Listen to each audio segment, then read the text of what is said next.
Good afternoon and welcome to our 8th and final Healthy Habits webinar.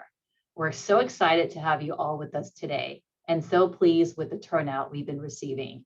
Today, we're expecting over 450 participants. I'm Julie Chabdi, Health and Wellbeing Program Manager with the Center for Work and Family Life, and it's such a pleasure to spend the next 50 minutes with all of you. A few housekeeping items. We would like to invite you to stand if you're able and stretch anytime during this presentation. So feel free to get up, move around, shake it out. Your audio is muted to minimize background noise until we open it up for Q&A. But feel free to use the chat function to make comments or ask questions, or the Q&A function, and our presenters will assist in responding. This webinar is being recorded and will be archived for sharing on the Healthy Habits webpage that you used to register for the series. So the current pandemic has disrupted our lives in so many ways, and faculty and staff have spent 18 months adjusting to a new norm of working, living, and learning at home. We understand and acknowledge that this is a difficult and ever-changing time for all of us.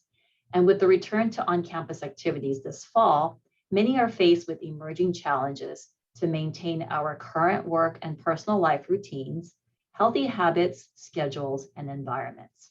Whether you are currently working a hybrid schedule, a remote schedule, or have been on campus this entire time, we want to provide you with the information and motivation to create and maintain healthy habits.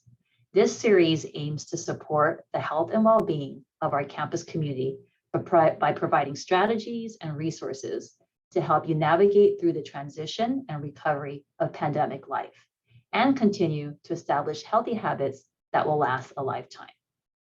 So here's a look one last time at our entire Healthy Habits webinar series. And today's topic is living a sustainable lifestyle. Whether you're on campus, remote, or even in your personal lives, how can we be more sustainable and environmentally focused? Let's find out. Today's agenda will include 2020 plan achievements and announcements, future sustainability goals, ways to practice sustainability on campus and off campus, resources, Q&A. And with that, I'm honored to introduce our presenters for today. We have Elias Plate-Bermeo, Sustainability Program Specialist from the Office of Sustainability, and Erin Jabavi, Marketing Specialist, also from the Office of Sustainability. So with that, I will turn it over to Elias. Awesome. Thank you, Julie, for having us today. And hi, everyone. It's great to be here. My name is Elias Plate-Bermeo, and like Julie said, I'm with the Office of Sustainability, and we're here to give you all kind of an overview of how sustainability operates at USC, our goals, and some specific initiatives underway, and then how you can live a more sustainable lifestyle both at USC and in your lives outside of work. And like Julie said, I'm joined by Erin Jabavi, our team's newest addition, who's going to be also helping me monitor the chat and all the questions that are going to go in there. But before we go too much further, I want to start it off by making this a little interactive. And, just by the fact that you're all attending this webinar, I know you're at least curious about sustainability. I'd love to know if there are some ways that you're already practicing sustainability, either in your teams at work or in your personal life outside of work. So if something comes to mind, I'd love for you all to, write that in the chat to maybe inspire other attendees or even us to think of new ways that we all can be living sustainably. And while you're doing that, I'll give some context on the Office of Sustainability. We're a small but growing team. We're seeing almost half of us here today. And basically, we're tasked with greening the university's operations and then engaging not just our students, but our employees also about how we all collectively play a role in making USC more sustainable. So we're always, super excited to get in front of employees we haven't met before, because we're constantly trying to grow our base of USC sustainability champions. And I think the more people who are invested in and knowledgeable about the priorities and obstacles to making USC more sustainable, I think the more we can all, help each other address some of those problems and the further we can take this movement. So it's important to point out that, if you look at the slide, we're not the only team working to make USC more sustainable. We collaborate with teams across the university constantly who oversee operations, athletics, education and research, you name it. And that's because sustainability is inherently a complex issue that touches all corners of the university. So it naturally falls on a lot of different groups, not just ours. Few examples. Biggest is the Sustainability Steering Committee. It's one of the main governing bodies of sustainability, comprised of students, faculty, and staff. The Presidential Working Group on Sustainability, assembled by President Folt, specifically to look at primarily how to infuse sustainability into education and research. Auxiliary Services oversees everything that goes on in housing and dining, so especially important partners for student-facing initiatives and creating culture change. And athletics has come to be a really big partner, especially in reducing waste from our athletic venues. And then student groups genuinely are huge supporters and huge helps in rallying the community behind certain sustainability causes. So I'm going to pause there. I'm seeing some really awesome answers in the chat. A lot of people saying taking reusables, public transit, all that kind of stuff. That's awesome. That's going to live as kind of our archive of ideas for how to, live a sustainable life at USC or outside USC. I love it. Next slide. So a little more context. Back in 2014, the Office of Sustainability, if you can imagine it, was much smaller, but worked with USC's Sustainability Steering Committee to develop the Sustainability 2020 plan, which was the first ever campus-wide plan for sustainability at USC. And at its core, the plan was a set of goals in 6 different areas that we pledged to hit by the end of 2020. And so obviously, with it now being 2021, this plan is wrapped and we know which goals we've hit and which ones we've fallen short of. So if you look at energy or greenhouse gas emissions, USC set a goal to reduce campus greenhouse gas emissions by 20%. And our most recent greenhouse gas emissions inventory showed that we achieved actually a 35% reduction in our emissions, which is a big win in USC's fight against climate change, but obviously lots more work to do. And then second one down, water. Unfortunately, we didn't meet our goal of decreasing potable water use by 25%. The main reason being there's a lot of dependencies with the city in terms of bringing us recycled water infrastructure, and that hasn't stuck to the timeline that we thought it would. Third one down is waste. Unfortunately, again, we didn't meet our big waste goal of 75% waste diversion. That was really ambitious. We're actually still down at around 33, 34% waste diversion, but we'll talk about lots of the things that we're doing to get that number up. Next slide. For transportation, we met our goal of reducing single occupancy vehicles, and now we have an average of 2 riders per vehicle coming to USC, which is up from what it used to be. And then for procurement, we met and actually far exceeded our goal of purchasing 20% of food from certified sustainable sources. And last but not least, engagement. This is kind of a wraparound to all of the other components of the 2020 plan because it's important to make people aware of all the initiatives going on in all of the other 5 main areas that I just talked about. And so we hit the goals of increasing awareness, starting to establish USC as a living lab for sustainability, and then engaging the broader community outside of just our student body. Next slide. So outside of wrapping the 2020 plan, which was a huge accomplishment for this year, 2021 has already brought a lot of big sustainability wins that I want to highlight real quick. And so one of them is that earlier this year, it was announced that USC would freeze dedicated investments in fossil fuels and actually liquidate our endowment's existing holdings in fossil fuels. So this is something that goes beyond the impact of just our campus operations and will reduce our investment in industries that are fueling climate change across the world. And students actually, were a huge part of this victory. They've been spearheading this for years. You can see them in these photos at a couple different rallies on campus over the past couple of years. They're instrumental in getting, this win of the past year. Next slide. And in even more recent news than that, as of just yesterday, USC was officially awarded a silver rating in the Sustainability Tracking Assessment and Rating System. It's a mouthful, commonly referred to as STARS, which is the industry standard for measuring sustainability among higher ed institutions. And completing this first report for USC puts us in some pretty good company of other higher ed institutions that we like to compare ourselves to, like Stanford, UCLA, MIT, all the big ones. And in practice, this was a massive year-long data collection and reporting process that pulled in info from basically every corner of the university. And that's something that's important to recognize. Today, we're going to be more tightly focused on kind of an intro to sustainability, but really sustainability is intersectional and incorporates not just our environmental footprint, but also equity, social justice, affordability and access, and wellness. So I know Julie's team contributed data for the report, and I wouldn't be surprised if lots more teams in the audience also had a hand in this accomplishment. And you all should have heard about that accomplishment through an announcement yesterday, which, Julie, if you go to the next slide, that announcement about STARS actually came from USC's new and first Chief Sustainability Officer, Mick Dalrymple. And so Mick came to us from ASU, which is one of the top universities in terms of sustainability. So it's another huge milestone for USC to now have this high level of a position dedicated to making USC more sustainable from all angles. And it's, I believe, officially his 1 month anniversary as of today. So the future is looking bright for all that our team is going to do in the future. Next slide.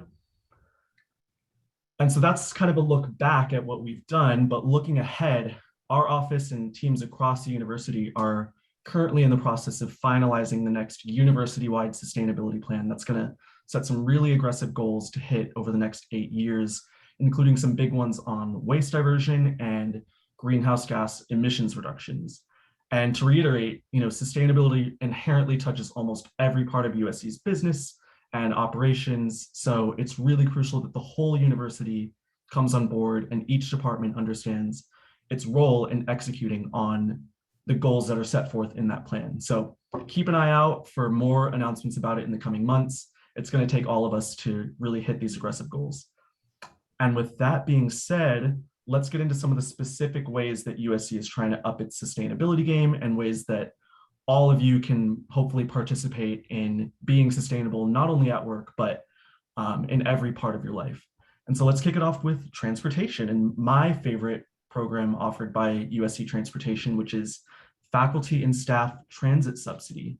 So basically, this program allows employees to get half price on transit passes for most of the transit agencies serving USC and broader LA. I personally take the Metro E-Line, formerly the Expo, and I use this program. And beyond it saving me a lot of money, taking public transit gives you more time to relax since you're not driving, reduces local air pollution, and then obviously reduces greenhouse gas emissions emitted because it uses less fuel to take a lot of people on a train or a bus than it would for all those people to be in a single occupancy vehicle. And USC is actually in a really transit-rich part of LA. So I would definitely encourage you all to at least consider getting out of your car and exploring other ways to get to and from our campuses. And you can also, I should say, use the pass for personal trips on public transit as well. So it's allowed me to live in LA comfortably for 2+ years now without a car. Next slide. USC Transportation also has a carpool program to link people commuting to and from USC from similar locations. So again, on top of all the sustainability benefits of taking more cars off the road, not having to drive every day gives you more time to rest and relax, be less stressed. It increases safety of all the other cars and bikers and pedestrians around you, and it can save you money by reducing the wear and tear on your car. Next slide. And if you do, find yourself in the market for a car, the USC Credit Union actually has loan rate discounts available for electric vehicles, plug-in hybrids, and some other vehicles that have less than average fossil fuel emissions. So if you're a member of the credit union, I definitely recommend checking out those discounts. Next slide. Last couple points on me about transportation. USC actually has its own trip planning platform called Traveler, which combines all of the mobility options available to folks on our campuses to basically allow you to plan the most efficient trip that maybe doesn't involve a personal vehicle. And there's also, if you look at the right side of the slide, a USC commuter cost calculator that can show you the cost savings and emissions reductions of enrolling in one of the programs that I just touched on that can help get you out of a personal vehicle. So tons of stuff when it comes to transportation to consider that can save you money and make your trips for work and outside of work more sustainable. Next slide. When it comes to energy, remember at the top of the presentation, I mentioned that we achieved our greenhouse gas emissions reduction goal. That's in part due to things like adoption of more renewable energy. This is a photo of our biggest solar array on top of the Galen Center that's providing tons of electricity for that arena. And achievement of that goal is also due in part to some other projects and programs that reduce energy use and increase efficiency. But there are plenty of things that you all can do to reduce energy as well. And these are just as important to keep in mind for when you're at work as they are to keep in mind for when you're at home. So really simple things like adjusting your thermostats to the right temperature for summer and winter, or better yet, using fans instead of air conditioning, or if it's cold outside, bundling up with layers, using natural lighting. So, getting those blinds open and not having to rely on natural or artificial light, and then fully powering down and unplugging devices when they're not in use. So after a work day, unplugging that phone charger, computer charger, powering down that computer can all help save a lot of energy when you think about collectively how many employees are at USC. Next. In terms of water conservation, USC Facilities Planning and Management, formerly FMS, has taken the opportunity presented by COVID to actually go into a lot of the buildings on campus and upgrade to low flow touchless fixtures. And beyond that, there's recently been a more concerted effort to incorporate more native and drought tolerant landscaping on our campuses that a lot of the time requires less irrigation water and can promote a healthier ecosystem. So here's just a photo of Tiana Shaw Wakeman, really incredible student sustainability advocate, and actually last spring's valedictorian, standing in a native plant test plot at USC that's bringing a lot of good info about how we can incorporate more of those native plants. And you all can help conserve water by, when you're at home, taking shorter showers, washing full loads of laundry or dishes, using cold water to actually, save energy at the same time as you're saving water. Dishwashers are a lot more efficient, which is surprising to a lot of folks, than leaving a tap running and washing by hand. And then if you're on campus, reporting leaky fixtures to facilities. So making sure that we're not wasting unnecessary water. Next. When it comes to waste, really the best thing to do is to stop waste before it starts by preventing unnecessary use of products and reusing products as much as possible. So USC is focusing on this by eliminating individual plastic products from residential dining and other places, partnering with vendors to deliver with less packaging, among tons of other things across the university. And for you all, this could look like buying food and products in bulk. Lots of places around LA are really coming on board to that as a way to reduce plastic packaging and just unnecessary product use.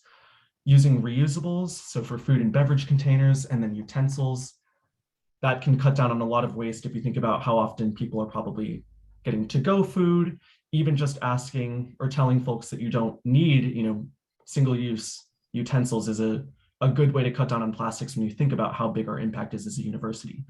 And then while you're on campus, utilizing the water refill stations across UPC and HSC, so you're not reliant on single-use plastic bottles, and then donating anything that you're not going to use or you're done using, so we can extend the lifespan of whether that's food or unwanted items like electronics, making sure we get the most use out of all of those products. And if you look at on the right side of the slide, that kind of inverted pyramid, this shows really the importance of, at the top, that's where we want to be, in reducing waste before it starts, prolonging the lifespan of products. All of that is even better than something like recycling or composting. But we do recognize that sometimes you get stuck using a single-use product or do have leftover foods and nowhere to put them.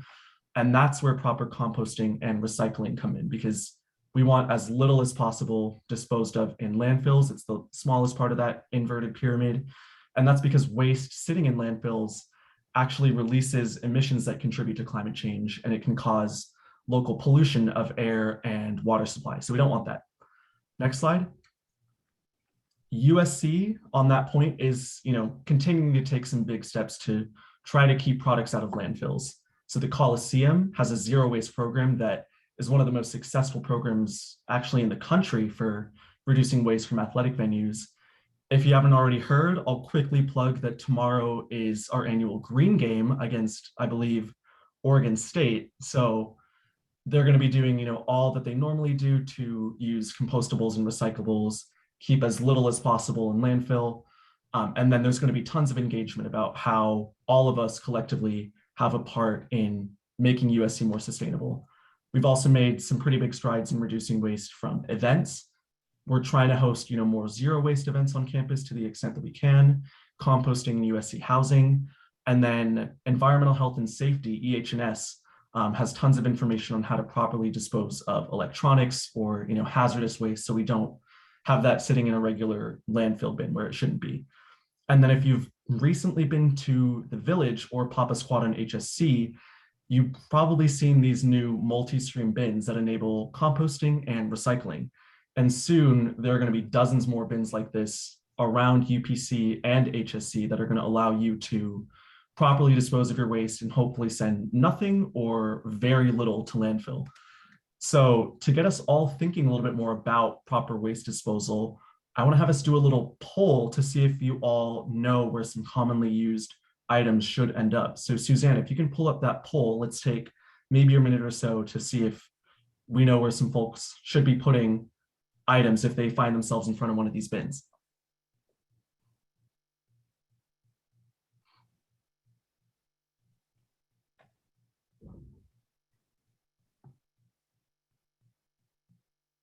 And while we wait, Elias, there was a question in the chat. I don't know if you know the answer, but Judith asked are the hydration stations filtered water and the fixtures, are they sterilized regularly? Do we know?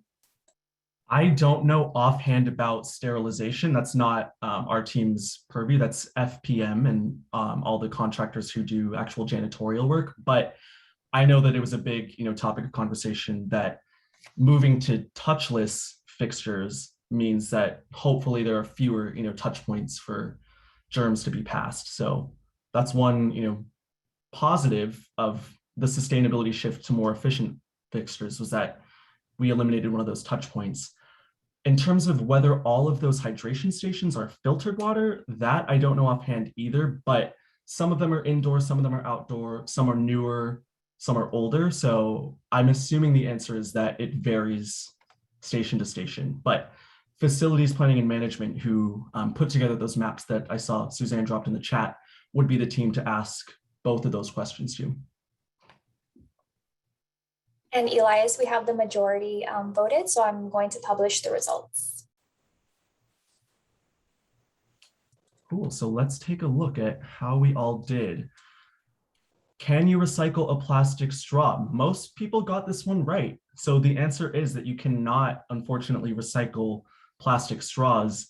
A lot of small plastic items like that actually can't be recycled, which really just, underscores what I was previously talking about, which is why it's important to stop waste before it starts. If you use a plastic straw, there's nowhere for it to end up except landfill. So let's try, if we can avoid it, to avoid things like that. Can you put a half full soda in the recycling bin? The vast majority of people got this one, and you cannot. The key part of that question is half full soda can. So if you had an empty, aluminum soda can or anything like that, you could put that directly into a recycling bin around campus. But the beauty of what you saw on this slide, which is that multi-stream bin, most of them have this new liquid station. So on the far right there is exactly for this purpose of dumping out half full bottles or cans before you recycle them, so you don't contaminate all the clean paper products that are in the recycling. So definitely make use of that if you find yourself with a half full can. Last one was, can you recycle a wax lined hot coffee cup? You all are killing it. You got this one mostly right too. And the key part of this question is wax lined coffee cup. So unfortunately that wax lining means that you can't put that into the recycling or even the compost bin. But if you have a regular, just fully paper cup or plate, no wax lining on it, if it's soiled by food, you can go ahead and put that in the compost bin because it's basically organic matter that can all go in the compost bin. So really good job. You all did better than expected. And I was thinking there was probably going to need to be a lot more engagement on this. We'll go to the next slide, which is a video made by actually some students to engage folks on how to properly use these bins. It's got a couple more tips and tricks on how to make sure you're putting waste in these bins correctly. So Julie, if you could go to the next slide, hopefully that plays with audio working for everyone. Okay, here we go. We're out here talking trash. I tripped. The goal? Teach USC students about our four-pronged sustainability boxes. The plan? Make complete fools of ourselves in the middle of the USC village. Liquids is where you empty your liquids. Isn't that the most beautiful form of community? We got a nice Trojan soup in there. Magical. Feed routes, landfill, everything that's not recyclable, not compostable, not liquid, straws, and other trash. Recycling, plastic cups, unsoiled paper, compost, food scraps, poppables, things that say they're compostable, and liquid. That's liquid. It's good for tanning. Things you can compost, organic matter, plates, bowls, if they're on this side, poppables, apple, banana, pasta, tacos. I was gonna get to tacos, plants, trees, animals. I just wanted to say tacos. So this is just, example of how students are already engaging with these bins. It's really awesome to see there's tons of student engagement. I want that to translate to more faculty and staff engagement as well. So if you find yourself at the village, check out the signage on those bins. We'll have tons more opportunities to spread the message of how to use them. But it's, one of the really exciting accomplishments of all the students coming back to school is that we've got, this new infrastructure to show them. So moving away from waste for a little bit and to kind of wrap up my portion of this before I hand it off to Erin, here's just a quick, not comprehensive checklist of things to consider about how to be sustainable in your workplace, whether that's at home or on campus or both. So circling back to, energy, capitalizing on that natural light, getting those blinds and windows open, not using artificial light if you can avoid it, stopping waste before it starts. That can be things like not printing or printing double-sided if you absolutely have to. And then using reusables, whether that's bringing your lunch to USC, or if you're at home going out for lunch, using reusable products at the end of the workday, again, powering down all your devices. And then if you do have items to dispose at the end of their lifespan, properly disposing of batteries or electronics so they don't just end up in landfill. And then I'm going to hold on this last highlighted line at the bottom, which is being a sustainability champion within your team and your division. I mentioned earlier that sustainability requires the whole university getting on board. This really means, all of us collectively here as faculty and staff, understanding that even if sustainability isn't in the title of our team, we are not absolved from, thinking of how to bring sustainability into the work that we're doing. So I hope this event is now inspiring some folks to start conversations within their teams about how the work of your teams intersects with sustainability and what you all can be doing on kind of a macro workflow level, integrating sustainability into your actual projects, but also on kind of a micro personal decisions level to promote sustainability. So maybe that's avoiding printouts at meetings or, whatever that might look like for your team. Next slide. Last for me is kind of going beyond, sustainability at USC. Our goal is to get everyone, students, faculty, and staff thinking about sustainability in a more holistic way. So much like the idea and practice of wellness with Julie's team, sustainability is really something to strive to incorporate into every aspect of an organization or every aspect of a person's life. So it's not a standalone issue. If it's done right, really, it's woven into everything that we do. So some quick things to consider, everything that I just touched on that applies to USC, incorporating that into your daily life, whether it's, reducing home energy use or exploring public transportation or using active transportation like walking or biking.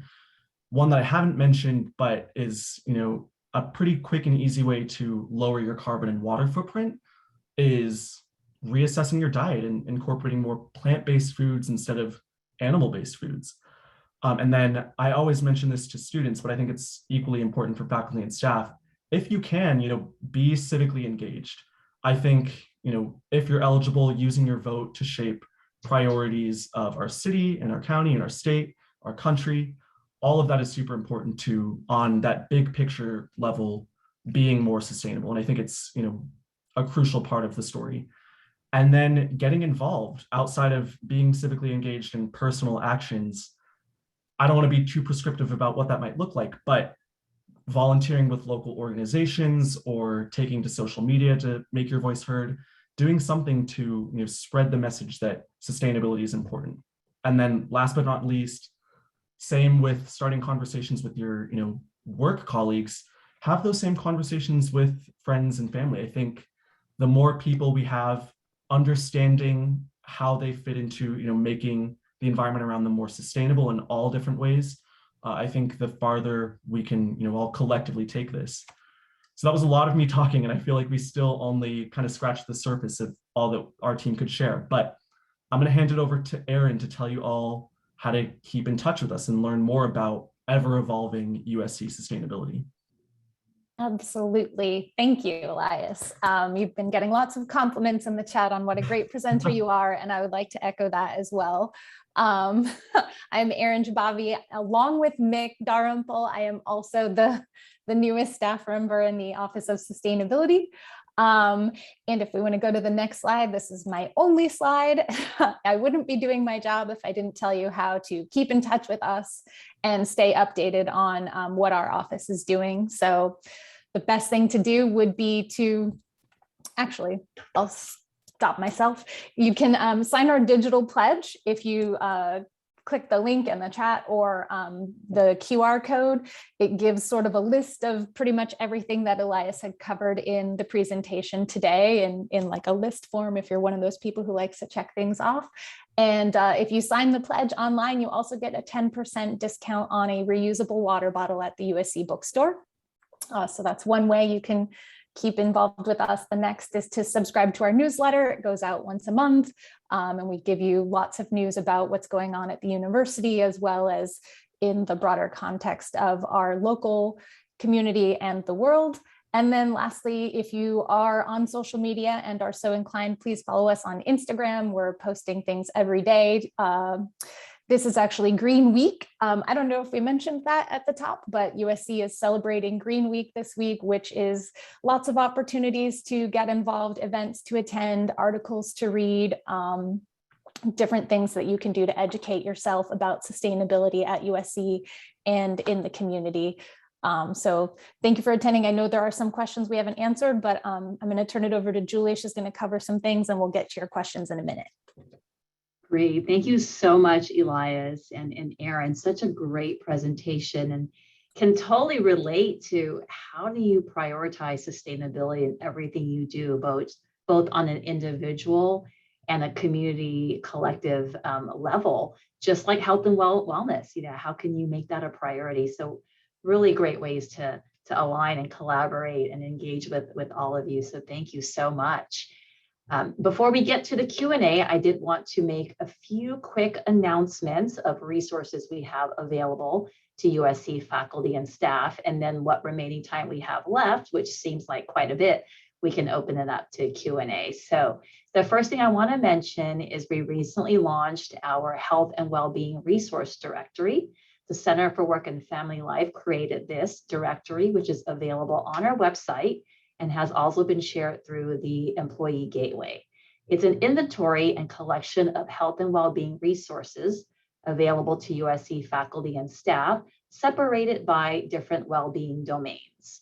This collection highlights the collaboration and partnership networks throughout USC in support of USC's mission and core value of well-being. We hope you'll find this useful and share it with others. And we're also excited to announce the USC Work Well Guide. This guide will be available very soon on our CWFL website. And it provides practical tools and resources to assist USC faculty and staff to work well. The guide provides strategies to contribute to the inclusion and integration of health and well-being into workplace practices and supports USC's unifying value of well-being through integrating not only individual, but community well-being into policies, practices, as we work towards a culture of health and well-being. Information contained in this guide is for all employees with specific additional information for managers, and we hope that you'll adopt many of these strategies for yourself and your teams.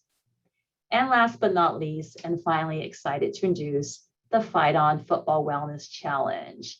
USC faculty, staff, and retirees are invited to join an 8-week football-themed wellness challenge to encourage and support you all to practice and adopt health-promoting behaviors and a healthy lifestyle. You can join now, and the challenge kicks off on Monday and will run through November 19th. Participate by registering to receive your game card and challenge rules. You can scan the QR code or click on the link in the chat. Once you receive your game card, complete as many wellness activities as you can to earn touchdowns towards rewards. The more touchdowns you score, the greater your chances are to win several raffle prizes. And throughout the 8 weeks, we'll be sending you timeout reports with tips and resources to support you. And here's a sneak peek of the program materials. We have a flyer that you can share with colleagues, the game card in the center, which is a fillable version where you just click on the boxes, and then simple rules for all of you. So we hope to see you in the challenge, and we have about 650 signed up to date. And finally, I just want to say thank you to all the presenters for the entire Healthy Habits webinar series. It's been such a pleasure to collaborate with all of you and to be able to share your expertise with the USC campus community. We've enjoyed having each and every one of you and look forward to future partnerships as we work together towards a healthier campus culture and environment. So thank you to all the presenters, and a big thank you to the CWFL team for all their hard work, organization, and coordination. And now we'll move on to Q&A, and we have about 12 minutes left for Q&A. So please put your questions in the chat or the Q&A function. And let's see here.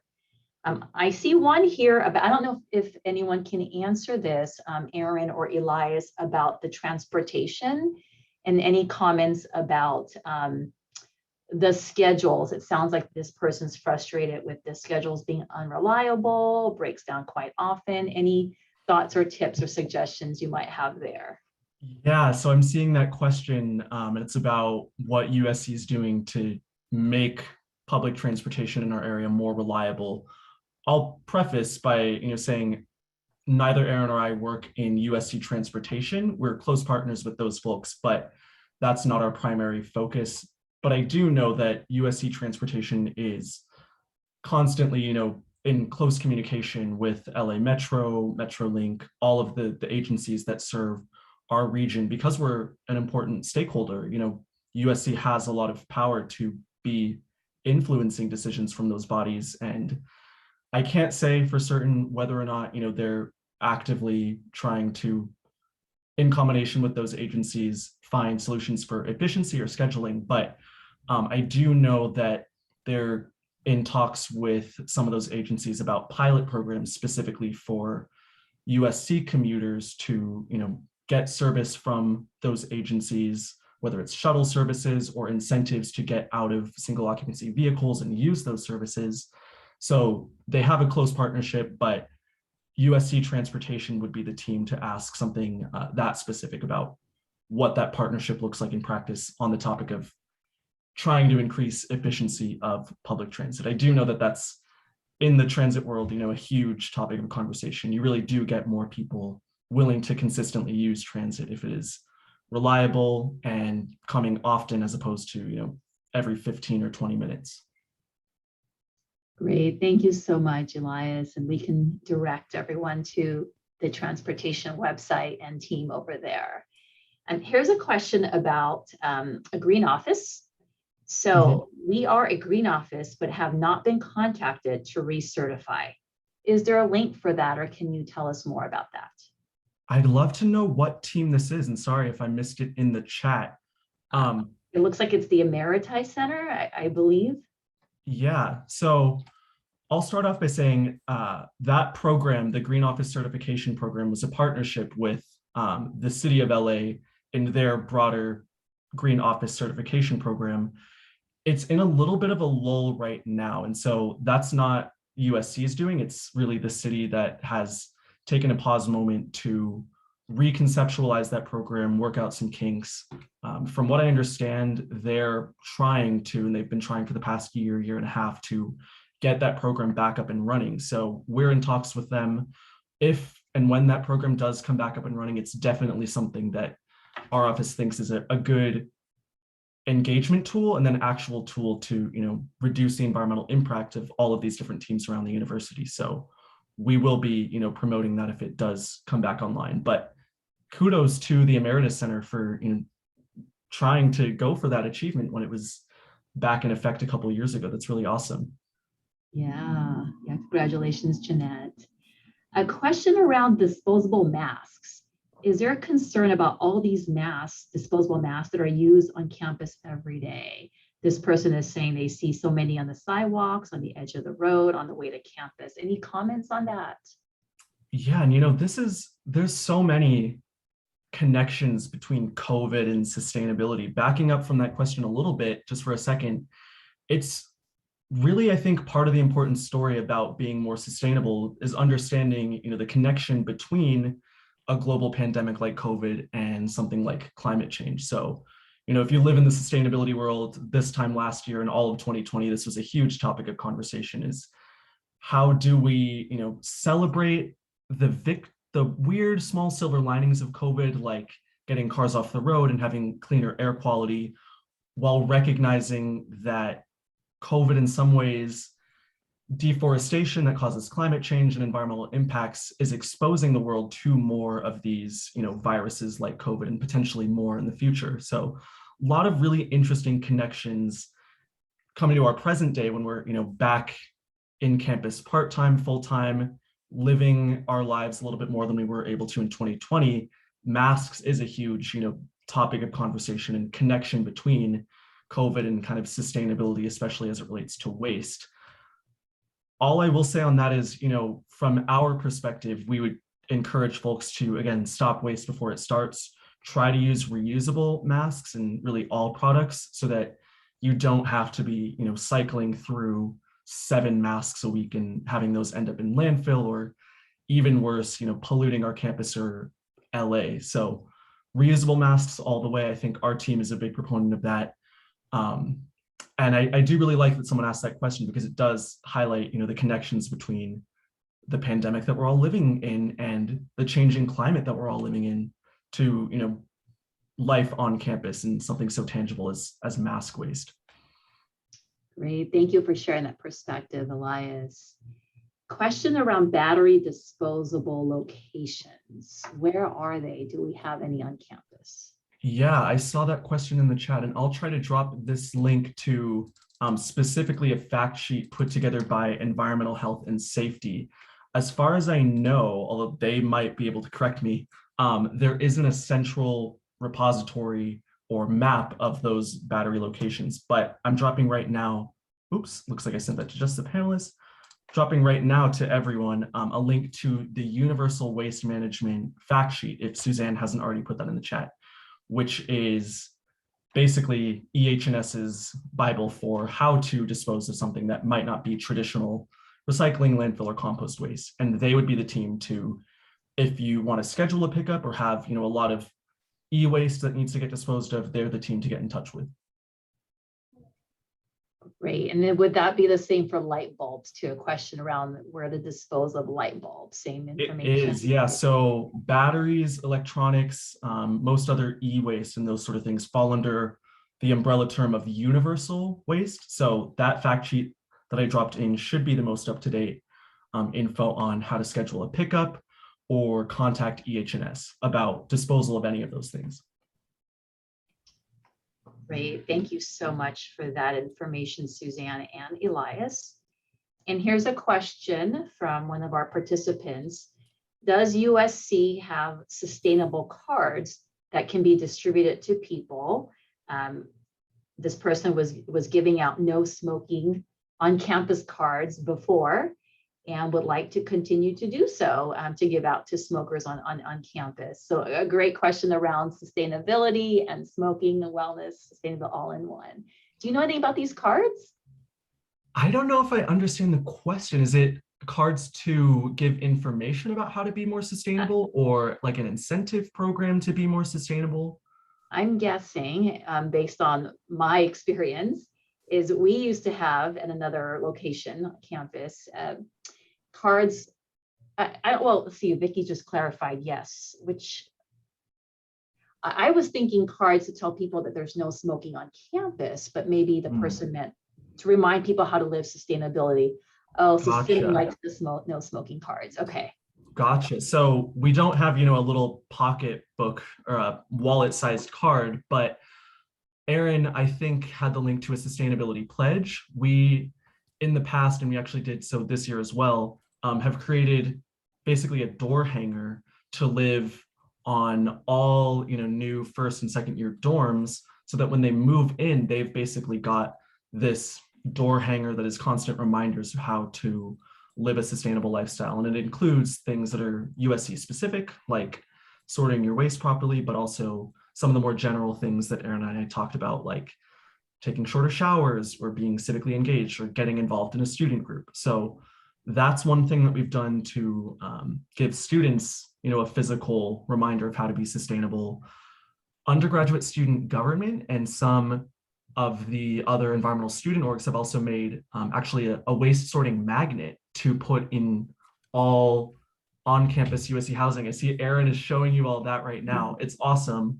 Students at USC are just so great in what they think of for how to engage other students.